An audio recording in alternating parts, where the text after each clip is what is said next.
자, 대기와 해양의 상호작용. 자, 대기와 해양의 상호작용 봅시다. 자, 바닷물에 용승과 침강이라고 나왔죠. 용승은 위로 솟아 올라오는 거, 침강은 아래로 내려가고 있는 거. 자, 봅시다. 표층 해수의 이동. 표층 해수의 이동입니다. 바람 때문에 생기는 건데, 바람이 한쪽 방향으로 계속 불어요. 불면은 표층의 바닷물은 우리가 북반구죠. 북반구 지역에서는 바람 방향의 오른쪽 90도. 바람이 예를 들어서 바람이 이렇게 분다면 바람의 오른쪽 90도 방향, 이쪽 방향으로 해류. 이게 바람이에요. 그럼 이게 해류야. 이렇게 흘러간다. 라고 지금 얘기하고 있는 겁니다. 진행 방향의 오른쪽으로. 남반구는 진행 방향의 왼쪽. 진행 방향의 왼쪽. 같은 방향으로 표시해 줄게요. 남반구 같은 경우는 바람이 이렇게 불면 진행 방향의 왼쪽으로 이동을 합니다. 해류가. 이렇게. 다르죠. 그래서 우리 거를 먼저 기억해 놓으세요. 우리 것만 잘 기억하세요. 북반구. 이것만 잘 기억하세요. 근데 이 90도라는 게요, 평균이에요, 평균. 위쪽에 있는 물부터 아래쪽에 있는 물까지가 다 90도가 이루고 있는 건 아니고요. 깊이에 따라서 이동하는 각도가 전부 다 달라요. 바람이 불면 바람이 불어요. 바람이 불면 제일 표면에 있는 바닷물은 바람이 이쪽으로 부니까 이렇게 가야 될 거 아니야? 근데 글로 가진 않고요. 아래쪽에 있는 물들이 또 이제 잡아당기는 마찰이 있어서 표면에 있는 물이 45도 각도 정도를 이루고 이동합니다. 얘보다 이제 깊이가 깊이 내려가면 더 깊은 물은 45도보다 조금 커지고요. 그 밑은 좀 더 커지고, 더 깊이 내려가면 각도가 더 커지고, 각도가 점점 커지는 거야, 이렇게. 그래서 90도가 넘어가겠죠, 깊이 들어가면. 이런 식으로. 자, 그래서 평균을 내보면 이렇게 90도 정도라고 우리가 볼 수 있다라는 얘기예요. 아셨죠? 자, 바닷물이 고체가 아니잖아요. 액체다 보니까 깊이에 따라서 마찰 등이 작용을 합니다. 그래서 아니 바람이 이렇게 불면은 해류도 일로 가야 되잖아가 아니고 진행하는 바람의 방향의 90도 방향으로 평균적으로 그렇다는 얘기고, 이렇게 해류가 발생하고 표면은요 몇 도? 표면에서는 45도라는 거 기억하세요. 이게 90도라고 자꾸 이게 평균이 나오니까 90도로만 생각하고 있거든요. 근데 문제 풀다 보면 표면해수라고 잘 나와요. 표면해수는 몇 도? 45도. 요것도 중요할 것 같아요. 그래서 편서풍 뭐 예를 들어서 여기가 0에서 30도. 이게 무역풍이 불죠. 무역풍이 요렇게 분단 말이야. 요렇게. 요렇게 부는 무역풍의 45도 방향, 요 방향으로 해류가 흘러요. 이게 해류. 표층 해류가. 이게 무역풍이고. 그렇게 생각하시면 돼요. 잘 봐두시고, 평균은 90도, 표층에서는 45도, 그거 정도만. 그 밑에는 뭐 몇 도인지 안 나오겠죠. 자, 그 다음에 위로 올라오는 물과 가라앉는 물에 대한 얘기입니다. 자, 위로 올라오는 용승은 찬물이 올라옵니다. 찬물이 올라오고요. 그다음에 침강은 표층의 해수가 쌓이게 되면 아래쪽으로 이제 가라앉겠죠. 수렴하여라는 건 물들이 쌓이게 되면, 밀려와서 쌓이게 되면 가라앉습니다. 무거워지면서 밀도가 커지면서 뭐 그런 얘기고요. 자, 지구 전체적으로 보면은 바닷가 주변에 용승하는 곳과 침강하는 곳이 많이 있어요. 그거에 대한 내용이에요. 잘 나옵니다. 자, 연안 용승과 연안 침강. 우리 바닷가 쪽에 육지와 붙어 있는 바닷가 쪽 얘기입니다. 밑에 그림을 보시면 대륙이 어디라고 나왔냐면 서해안이라고 나왔어요. 대륙의 서해안. 북반구 대륙의 서쪽 해안입니다. 즉 여기가 태평양이라고 할게요. 그러면 태평양이 이렇게 있고 여기 이제 대륙이 이렇게 있고 여기가 이제 중국 대륙인 거죠. 그죠? 이쪽이 아메리카 대륙이에요. 그러면 북반구 대륙의 서쪽 해안이니까 우리나라 여기 있고 우리나라 이쪽에 있고 자, 이쪽에 유라시아 대륙 입장에서는 이쪽이 동쪽이거든요. 대륙의 서안 그러면은요. 아메리카 대륙의 이쪽이 서쪽이에요. 여기 얘기하는 거예요. 자, 북반구 대륙의 서쪽 연안 그러면 해안 그러면 그게 어딘지도 딱 아셔야 된다니까요. 네, 그럼 서쪽 해안에서 북풍이 불어요. 이렇게 북풍이 불어요. 그럼 진행 방향의 오른쪽이라고 했으니까 이쪽 방향으로 해수가 이동하겠죠. 평균적으로. 그럼 이쪽에 있는 물이 자꾸 이쪽으로 이동을 하거든요. 그럼 이쪽에 있는 물이 없죠. 표층에 물이 없죠. 그럼 어떻게 해요? 밑에서 기어 올라와야 되겠죠. 이렇게. 그래서 시험 문제 매우 잘 나오는데 바람의 방향 보시고 시험 문제가 나오면 북풍이다 이런 말 나오면 그림을 그려요. 이렇게 그리시고 북반구 확인하시고 진행 방향의 오른쪽으로 바닷물이 이동한다. 그럼 이쪽에 물이 이렇게 빠져나가니까 이쪽에 물이 부족하잖아. 그럼 밑에서 기어 올라오겠네. 그러면 이런 그림 보시면 용승 그림이 안 나오겠죠. 말로만 나올게요. 아마 말로. 북반구 해안의 서쪽 해안에서 북반구 대륙의 서쪽 해안에서 북풍이 불면이라고 여기까지가 나오겠죠. 그럼 뭐다? 용승이에요. 용승. 이렇게 가라는 얘기죠. 남반구 대륙의 서쪽 해안에서는 남풍이 분대요. 그러면 이쪽에 대륙이 있고 이쪽이 바다인데 남풍은 밑에서 위로 이렇게 불잖아요. 남반구는 진행 방향의 왼쪽 이렇게 해류가 빠져나가요. 그러면 이쪽에 있던 물이 이쪽으로 빠져나갔으니까 밑에서 또 이렇게 기어 올라오겠죠. 역시 용승. 이렇게. 목지를 외우기보다 그림 하나 그려서 이동시켜 놓고 잠깐 생각해 보시면 되지 않을까요? 침강 확인해 볼게요. 침강 어떻게 되나? 문제가 북반구 대륙의 서쪽이래요.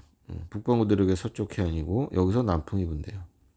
그러면 남풍이 이렇게 불었다. 북반구 대륙이니까 진행 방향의 오른쪽이었죠. 오른쪽으로 물이 이렇게 이동을 해요.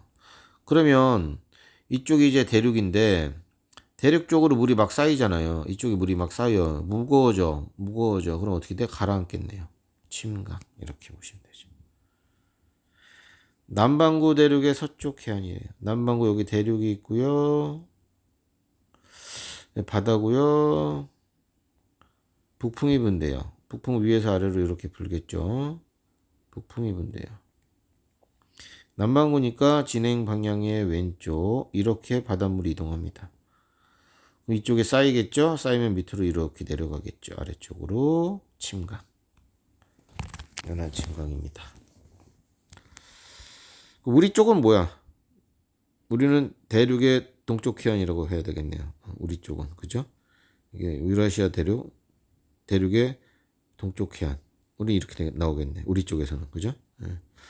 대륙의 동쪽 해안에서 북풍이 불어요. 그럼 어떻게 되나? 북풍이 불어요. 북반구에서 북풍이 불어요. 북풍이 이렇게 불면 진행 방향의 오른쪽 이쪽으로 물이 이동하겠네요. 여기 쌓이게 되면 가라앉겠네. 이건 침강이겠다. 이렇게.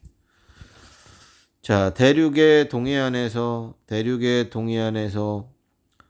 북풍이 불면은 침강이 일어납니다. 지금 여기 나와 있는 거랑 반대네요. 요거랑 반대네요. 그죠? 대륙의 동해안도 있나? 다음 페이지? 없네. 지우고 대륙의 이쪽에다는 대륙의 동해안 대륙의 동해안에서 북풍 북반구로 해야 되겠네. 대륙의 동해안에서 북반구 지역에서 북풍이 불면 침강 이렇게 가겠습니다. 남반구에서 반대니까 남반구에서 북풍이 불면 이거는 뭐죠? 그거 침강을 하고 있으니까 남풍이라고 해야 되겠네. 남반구에서 잠깐만 남쪽 남반구고요. 여기 대륙이 있고 이쪽이 바다다.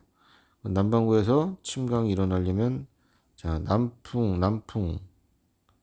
남풍이 분다고 치자. 그럼 진행 방향의 왼쪽으로 바닷물이 이동을 할 테니 이렇게 침강이 일어나겠네. 진행 방향의 왼쪽 맞죠? 그래서 남반구에서 남풍이 불 때 이때 침강. 자, 이렇게 나눠가지고 그렇게 하시면 돼요. 뭐 외워도 되고 난 외우지 않고 또 문제 나오면 문제 나온 것처럼 그림 한번 그려서 그냥 하거든요. 그래도 어찌 됐건 그 다음에 용승의 경우에 대륙의 동해안에서 용승이 일어난다. 북반구 지역에서는 대륙의 동해안에서 용승이 일어나려면 남풍이 불어야 되겠네요.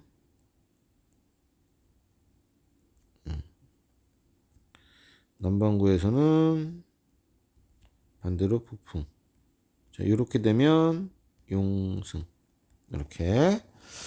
자, 여러분 책에 있는 자료는 일단 대륙의 서해안 지역이고 저는 동해안 지역도 같이 적어드렸으니까 한번 본인이 바람 그려보시고 물의 이동 그려보셔서 이해를 해주시면 좋을 것 같아요. 저는 사실 외우고 있진 않아요, 이거. 자, 그 다음에요. 적도 지역에서도 밑에서 물이 올라올 수 있대요. 적도 지역에서 물이 쫙 표면에 있는 물이 쭉 빠져나가나 보지? 적도 지역에 뭐가 불어? 무역풍이 불어. 자, 무역풍이 이렇게 분대요. 적도 지역에 무역풍이 불면 무역풍의 90도 방향으로 평균적으로 이렇게 물이 지금 빠져나가는 거예요. 표면에 있는 물이 이렇게 빠져나가고 있는 거예요, 지금. 그럼 표면에 있는 물이 양쪽으로 빠져나갔으니까 밑에서 어떻게 돼야 돼? 올라와 줘야 될 거 아니에요. 자, 적도 지역엔 뭐다? 용승이야. 이건 정해져 있는 거야. 적도 지역의 용승. 전 세계 주요 지역의 용승 찬물이 올라오는 지역을 보시면 보자.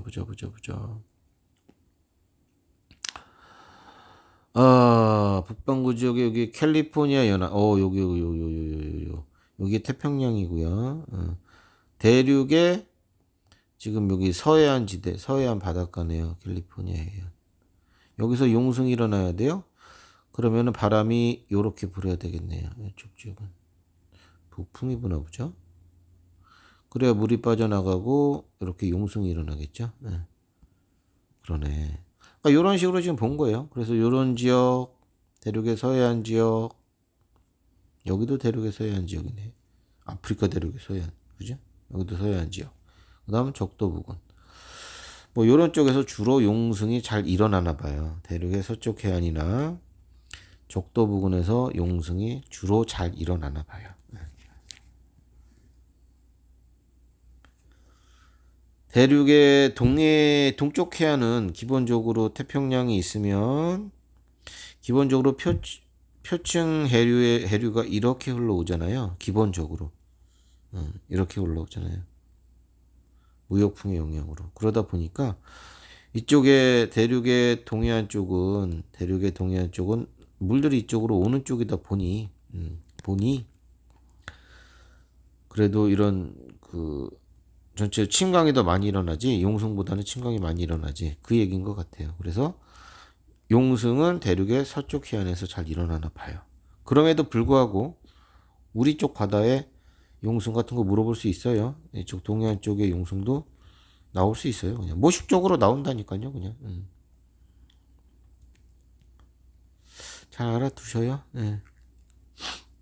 자, 바람을 보자. 북반구에서는 북풍 불 때가 주로 이런 서쪽 해안에서 북반구 북풍 계열일 때 용승이 많이 일어나네요. 라는 얘기입니다. 남반구 아프리카 쪽, 페루나 이런 쪽에서는 남반구 쪽에서는 바람이 이렇게 불어야 진행 방향의 왼쪽으로 물이 빠져나갈 테니까 남풍 계열의 바람이 불 때입니다. 예. 어쨌든 무조건 용승 문제가 하나 나올 겁니다. 예.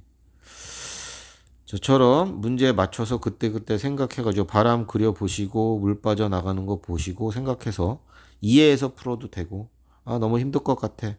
그럼 해당되는 내용을 전부 다 정확히 암기를 하셔야 되고요. 그렇습니다. 그대의 선택이고요. 이해가 안 가시면 또 한번 물어보세요. 그 다음에 저기압 고기압 요때도 용승이나 침강이 일어나는데요. 예. 여기 요쪽에 요거 보세요. 요거. 대표적인 열대성 저기압 태풍 보시면 태풍은 바람이 불어 들어가는 거죠. 시계 반대 방향으로. 그래서 저기압 보면은 요게 바람이거든요. 바람이 이렇게 회전을 하면서 들어가요. 예. 이렇게. 이렇게. 바람 방향의 90도 쪽 방향으로 이렇게 물이 빠져나가거든요. 표층 해류가. 표층 해수가 이렇게 빠져나가요. 그럼 물이 빠져나갔으니까 밑에서 어떻게 해요? 올라와야 되겠죠. 채우러. 저기압 이렇게 공부해도 되고요. 그냥 저기압은 상승기류.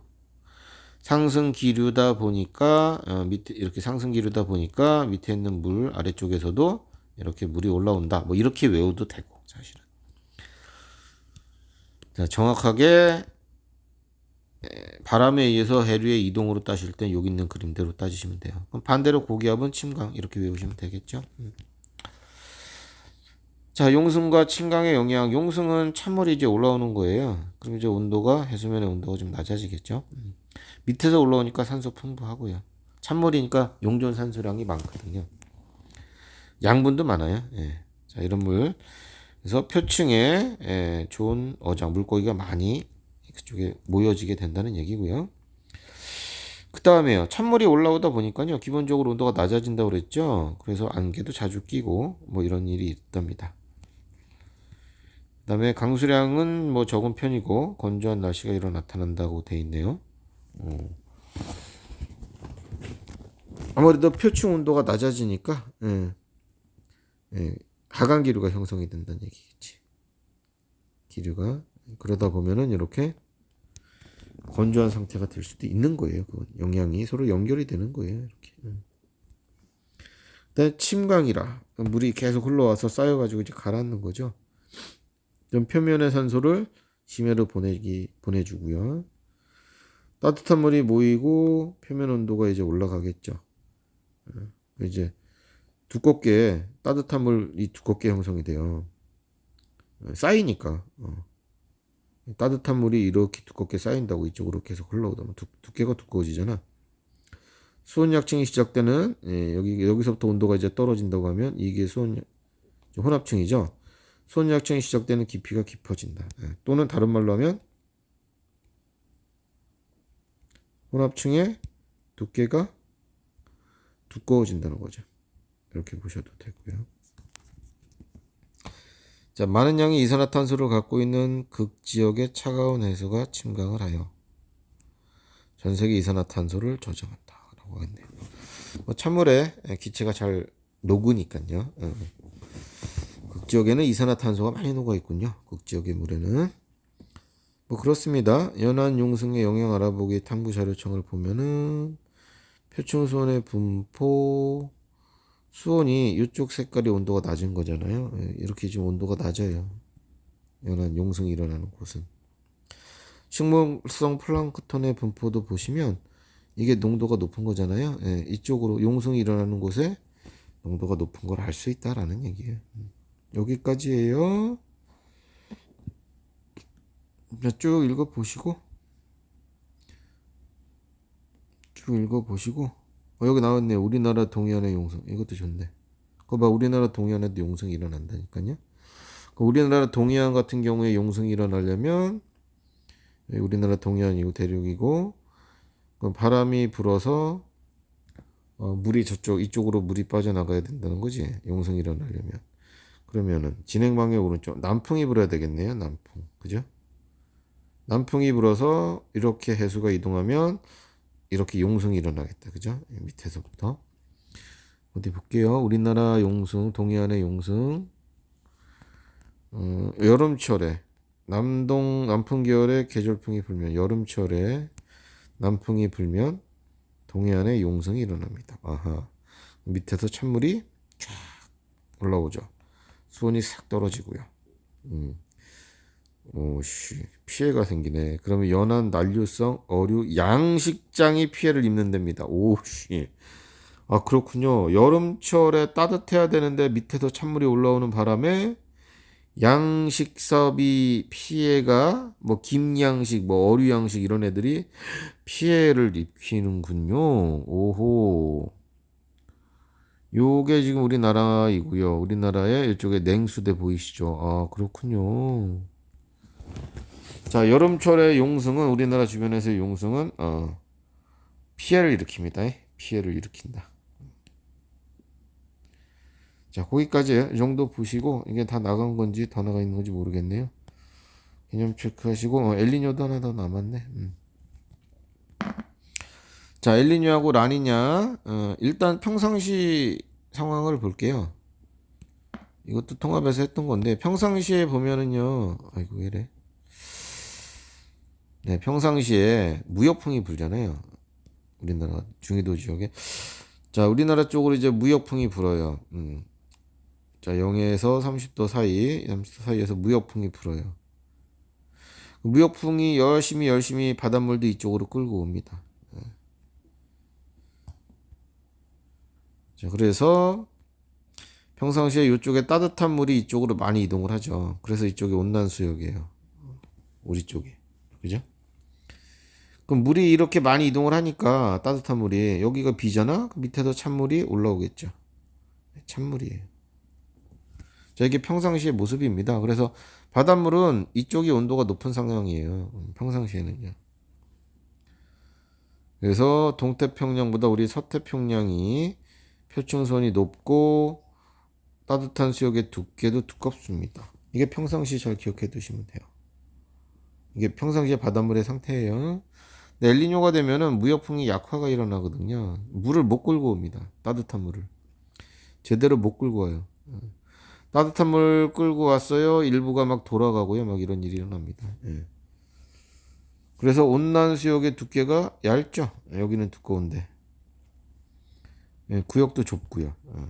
그럼 밑에서 올라오는 용성도 어떻게 돼요? 약화가 되겠죠. 찬물도 잘 안 올라와요. 예. 엘니뇨 시기 올 때. 무역풍이 약화된 시기에는 찬물도 잘 안 올라와. 그럼 어떻게 되겠어? 여기의 온도가 평상시대로 안 떨어져요. 평상시보다. 동태평양의 온도가 평상시보다 덜 떨어져. 평년보다 높아진 상태가 되겠지. 표층수온이 높아져. 뭐 0.5도 뭐 이 정도 높대요. 평균적으로. 네, 그래서 동태평양의 온난수역의 두께가 두꺼워지는 일이 생겨버립니다. 거꾸로. 이게 바로 뭐다? 엘니뇨다. 엘니뇨. 알겠죠? 엘니뇨만 정확히 외워도 돼요. 라니냐는 그 반대니까. 자, 평상시 이쪽의 온도가 높고 이쪽의 온도가 작다. 온도가.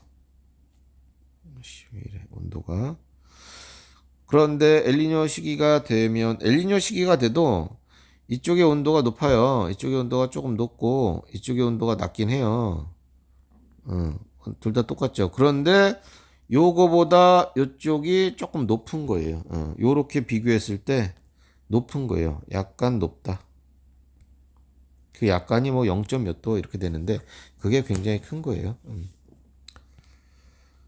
됐냐? 라니냐는 그 반대. 온난수역이 훨씬 더 두꺼워지네요. 무역풍이 강화돼서. 자, 이게 엘니뇨하고 라니냐입니다. 엘니뇨하고 라니냐는 표층수온의 온도 변화를 가지고 따지는데 표층수온의 온도 변화가 왜 일어나니? 무역풍 때문에 생긴다. 무역풍의 강화냐 약화냐. 이놈을 잘 기억해라. 무역풍의 약화가 엘니뇨. 그래서 동쪽 바다 동태평양의 온도가 평상시보다 조금 높은 상태. 이렇게 기억해 두시면 땡큐예요. 네, 넘어갑니다. 다음 그 밑에 있는 자료도 온도 자료거든요. 이쪽이 우리 쪽 서태평양, 이쪽이 동태평양 쪽이에요. 그럼 이제 온도가 이게 높은 온도잖아요. 이쪽이 엄청 높잖아요. 이렇게 엘니뇨 시기 아셨죠? 그 다음에 뭐 라니냐 시기는 그 반대로 보시면 되고요. 이쪽의 온도가 여전히 높은 편이다 라고 보시면 되겠습니다. 뭐 그런 얘기고, 그 다음에 수온약층이 시작되는 깊이는 혼합층의 두께에 의해서 결정이 되는 거니까 두꺼울수록 시작되는 깊이가 이제 깊은 곳에서 시작을 할 거고, 혼합층, 수온약층 이렇게 되니까 요 시작되는 게 혼합층이 두꺼우면 두꺼울수록 아래쪽으로 더 깊어진다는 뜻이고요. 뭐 그렇습니다. 어디 보자. 동서 열대 태평양에서 수온약층이 시작되는 깊이의 차이. 엘니뇨 시기에는 작아지고, 깊이 차이? 이거 얘기하는 것 같다. 평상시는 이쪽에 서태평양, 동태평양. 혼합층이 두껍고 여기서부터 수온약층이 시작이 돼. 동태평양은 혼합층이 얇고 여기서부터 시작이 돼. 여기 깊이랑 여기 깊이랑 요 깊이 차이를 얘기를 하는 것 같아요. 근데 이게 평상시인데 엘니뇨 시기에는 어떻게 돼요? 파란색으로. 네, 이쪽의 온도가 두꺼워진다 그랬죠. 이쪽의 온도가 동태평양의 온도 따뜻한 온도 두께가 두꺼워져요. 여기가 이렇게 지적되는 깊이가 깊어지겠죠. 우리 쪽은 오히려 얕아질 거예요. 이렇게. 그래서 여기 높이랑 여기 깊이랑 여기 깊이 요 차이가 작아지고 이렇게. 엘니뇨만 외워요. 라니냐는 반대니까. 그렇게 하시면 되겠다. 그 다음에 이건 수온약층의 경사, 요 기울기. 엘니뇨 시기보다 라니냐 시기가 더 크다. 라니냐 시기는 따뜻한 물 굉장히 두꺼워지죠. 갑자기 급격하게 이제 쫙 경사가 뭐 이렇게 이런 식으로 경사가 지금 크다 작다 물어본 거지. 이 그림이 어디다 그리지? 두꺼워지고 이렇게 경사가 크다. 그 얘기인 건데. 엘니뇨 시기는 파란 거, 이 두께가 얇아질 것이고 혼합층 두께도 얇고 빨리 시작이 되니까요. 온도 변화가 그렇게 크진 않나 보죠. 이런 식으로 가나 보죠. 그렇게 보시기 바랍니다. 깊이 시작하니까 경사도 큰 거예요. 그래서 이것도 어떻게 외울까? 딱딱. 수온약층의 경사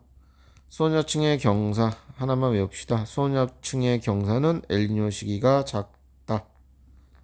이렇게만 우리 외워볼까요? 엘니뇨 시기가 작다. 그림도 나오면 좋았을걸. 그렇게 보시면 될 것 같고요. 그 다음에가 뭡니까? 이거 그 다음에 이제 기압 얘기네요. 난방 진동, 고기압, 저기압 얘기하는 거예요. 고기압, 저기압. 무역풍이 열심히 불어요. 무역풍이 열심히 이렇게 불어서 이쪽에 서태평양 쪽에 와서 저기압 위로 상승하고요. 다시 이렇게 순환을 하거든요. 이쪽에 저기압, 이쪽에 고기압. 이렇게 계속 순환을 해요. 이게 워커 순환이라고 하는데 대기의 순환이겠죠. 대기 순환의 결과로 서태평양 쪽이 저기압, 저쪽에 칠레 앞바다, 동태평양 쪽이 고기압. 이렇게 형성돼 있는 저기압, 고기압 형성돼 있는 걸 난방 진동이라고 해요. 기본적으로. 이게 평상시고. 근데 엘니뇨 시기에는 저 난방 진동이 바뀐다 이런 얘기예요. 수년에 걸쳐서 열대 태평양의 동서기압의 분포가 서로 어떻게 돼요? 반대로 한쪽은 고기압, 한쪽은 저기압 이렇게 나타나는 현상으로 엘니뇨나 라니냐 시기에는 이런 분포가 반대로 나타나요 라고 해서 요거를 보시면 되겠죠. 엘니뇨 시기에 난방 진동의 형태는 무역풍이 약화되니까 중간에서 이렇게 상승 기류들이 발달을 하고요. 즉 이쪽이 저기압인 거예요. 동태평양 앞바다 쪽이. 그래서 이렇게 일부가 순환하면서 여기서 내려오니까 여기가 고기압이 되죠. 자, 이 그림과 이 그림이 서로 어때요? 서로 반대예요. 기압 배치가. 이게 엘니뇨라고요. 자, 기압 배치 들어가 있는 게 표시된 게 난방 진동 그냥 이렇게 외우시면 되고요. 당연히 평상시하고 반대가 되겠죠. 그다음에 같이 설명하는 거죠. 저 기압 배치하고 수온 합쳐서 설명하는 게 엘니뇨 난방 진동, 이른바 엔소라고 부른답니다. 엘니뇨와 그러니까 엘니뇨 라니냐는 수온의 변화 얘기하는 거고요. 난방 진동은 대기의 상태를 얘기를 하는 거거든요. 이 중에 같이 부르는 거예요. 두 개가 서로 연관돼 있어서 같이 합쳐서 부르면 엔소라고 부르는 거예요. 엘니뇨 난방 진동. 그렇게 부르시면 됩니다. 그림 그릴 때도 뭐 예를 들어 그림에 무역풍 불어와서 상승하고 내려와요. 이쪽에 저기압, 이쪽에 고기압 형성되고 이쪽에 수온이 높고 이쪽 수온은 낮아요. 자, 이렇게 해류가 올라오고 침강에서 바닥으로 이동해서 위로 상승해요. 용승해요. 이렇게 그리면 이게 엔소예요. 이게 지금 수온 얘기 나왔죠. 기압 배치 나왔죠. 이게 평상시의 모습이에요. 평상시. 엘니뇨가 되면은 이게 약화가 되는 거고 기압은 반대가 되는 거고. 자, 어찌됐건 자, 이런 엔소 엘니뇨 난방 진동을 같이 표시한 걸 보면 이걸 가지고 이제 기후 변화 이런 거 수온 변화를 가지고 기후 변화 엘니뇨나 라니냐를 예측을 하는데요. 평균 표충 수온의 표준 편차입니다. 차이. 평상시하고 차이. 0은 평상시하고 차이가 없는 거고요. 1, 2, 3 요거 양수죠. 양수고 그다음에 여기는 마이너스 음수죠. 여기는 온도가 더 차가운 거고 여기 온도가 올라간 거예요. 평상시 온도보다 조금 높다 이런 뜻이에요. 이쪽이. 온도가 높아요. 어디가? 동태평양에 대한 얘기입니다. 자료가. 서태평양 자료가 아니고 요거 확인하셔야 돼요. 문제 풀 때. 동태평양의 표충수온 편차 그림이다. 확인하시고 높아요. 높은 게 엘니뇨예요. 이렇게. 그림이 반대로 나올 수도 있어요. 다른 지역의 경우에는. 자, 그 다음에 아래쪽은 뭐다? 라니냐다. 라니냐. 동태평양 얘기한 거야. 동태평양의 자료입니다. 자, 그거 확인하시고요. 엘니뇨가 오면 라니냐도 오고 연결돼서 뭐 엘니뇨 왔다가 라니냐 한번 오고. 근데 라니냐보다는 엘니뇨의 횟수가 훨씬 많네요. 무역풍이 강화되는 경우보다 약화되는 경우가 많나 봐요. 뭐왜 그러냐고 물어보시면 그것까지는 잘 모르죠. 뭐. 알겠죠? 예. 뭐 그렇습니다. 예. 탐구자료창을 보시면은 표충수온의 차이인데 보자. 마이너스 값은 평년보다 낮은 곳이래. 아, 여기 색깔이 이건 낮은 거고 빨간 게 높은 거. 여기가 높네. 우리 쪽이 어디야? 이게 태평양인 것 같은데, 그죠? 태평양. 동쪽이 높아요. 이게 엘니뇨겠네요. 여기 나왔네. 이게 엘니뇨. 표층보다 온도가 높은 거예요. 플러스.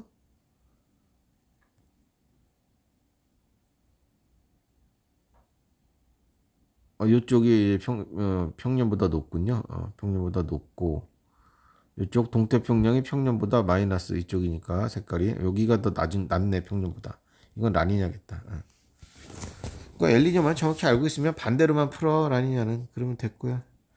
자, 엔소가 우리 생활에 미치는 영향. 엘니뇨 난방진동. 엘니뇨가 우리 생활에 기후변화 일으키잖아. 그 얘기인 거지, 뭐. 자, 엘니뇨가 일어났을 때 겨울철 그림인가 봐. 엘니뇨가 일어났을 때. 원래는 이쪽이, 저기압대, 고기압대 이렇게 돼가지고 이쪽이 좀 비가 많이 오고 이쪽은 건조해야 돼. 평상시는. 응? 평상시. 평상시. 이쪽 지역은 다습, 비, 뭐라고 그러지? 비가 오고 장마도 지고, 장마도 지고 그런 상황이야. 이쪽 지역이. 그다음에 이쪽 지역은 가뭄, 고기압이니까 이런 상황인데 그 해는 그렇지 않더라. 뭐 가뭄, 건조 뭐 이런 상황인데 엘니뇨가 온 시기에는 이쪽 지역이 건조하잖아요. 고온 건조. 이쪽 지역은 한랭, 다습, 비가 많이 와요. 비가 많이 오고. 뭐 지역별로 좀 차이는 있는데 기본적으로 이렇게 다습. 여기는 건조. 뭐 이렇습니다. 바뀌죠. 자, 엘니뇨만 또 기억해 두시면 돼. 라니냐는 평상시보다 더 강해지니까. 강해지니까. 그 다음에 시험에 나오는 게 우리 쪽이겠지. 예, 우리 쪽. 우리나라는 조금 달라요. 여기 지역이 아니다 보니까 우리는 약간 위쪽이죠. 자, 우리나라도 기본적으로 날씨가 평상시보다는 건조한 고온 따뜻한 날씨인 것 같아요. 그래서 엘니뇨가 겨울에 오면은 겨울철 날씨가 따뜻해요. 근데 따뜻하고 여기 보면 건조하다고 되어 있는데 우리나라 같은 경우는 겨울철에 따뜻하면 이쪽에서 시베리아 쪽에서 불어오는 찬바람에 의해서 만들어지는 눈 구름 있죠. 눈을 뿌리는 이런 구름들이 따뜻한 곳으로 오면서 뭐가 돼요? 비가 내려요. 그래서 겨울철에 따뜻하고 비가 많은 그런 상황이 돼요. 여름도 마찬가지로 강수량도 늘어나고 폭우도 발생을 합니다. 우리나라 같은 경우에. 그래서 우리나라는 엘니뇨 시기에 어떻다? 우리나라 날씨도 꼭 같이 기억해 주시면 좋겠습니다. 예. 라니냐는 그 반대로 보시면 되고요. 더 추워지네요. 이런 거 겨울에 한파도 발생, 눈비도 잘 안 오고. 라니냐 시기, 엘니뇨 시기는 이렇게 비도 많이 오고 비도 많이 오고 날씨도 따뜻하다. 여름처럼 뭐 더 덥나 보지. 찜통더위겠네. 그렇게 보시기 바랍니다. 자, 이게 우리나라 쪽이에요. 자, 이제 나머지 문제들 쭉 풀어보시고 어디까지야? 네, 여기까지죠. 130까지 풀어주시기 바랍니다. 고생했습니다.